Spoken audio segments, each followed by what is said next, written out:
बड़ी धूप लगत है, आराम कर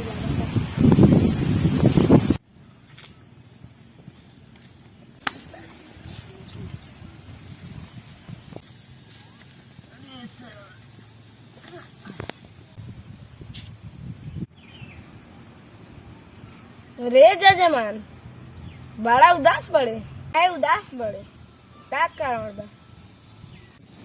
का कही पंडित जी, हमार बेटिया काली बिया, वही से ओकर रिश्ता बार बार कट जाता।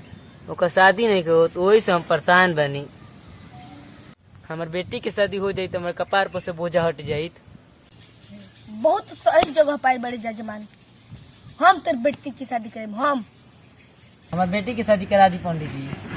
अरे जजमान हम तोर बेटी की शादी करें, वो बढ़िया घर में। ठीक बा, करा दी।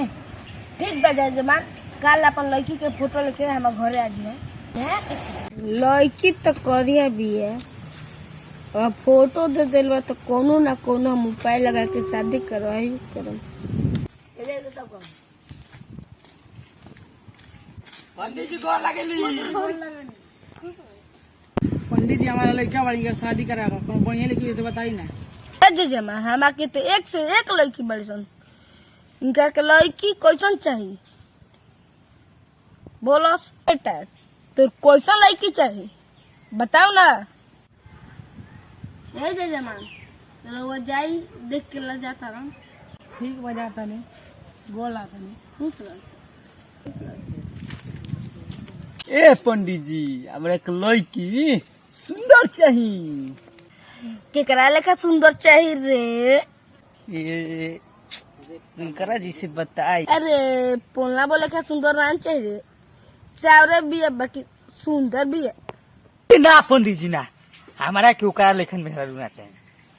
जान तो एक नंबर के फ्रॉड हियो, उ बाजारी में जाले नु तो ओकरा के तो दुकान वाला देखिए के फ्री में सामान दे देवेला। हमारा कोई से ना चाहिए। बैठा बोले का मेहरारू तोरा के लड़की चाहिए तो लामा भी है, मस्त भी है, बहुत मस्त लगेले, गोरगार भी है।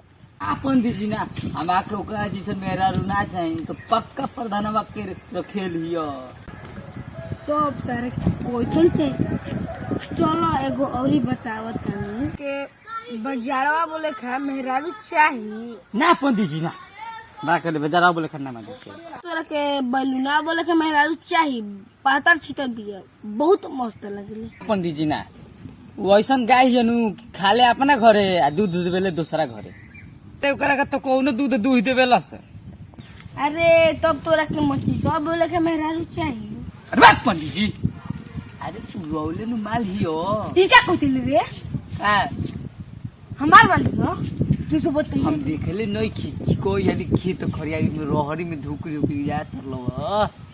अरे तब जा तब केहू से तू कहवी न, ठीक बानू। तोरा के हम एगो शादी करावतनी, उ सावरे भी आवे की फ्रॉड ना हियो, तोरे लायक भी है मस्त। तू आँख मुद के खोले, वो हमारी जान पहचान के भी है। ठीक बा पंडित जी, हम तब रौले काला पर शादी करतनी, लेकिन फ्रॉड हुई तो रोवे जाना।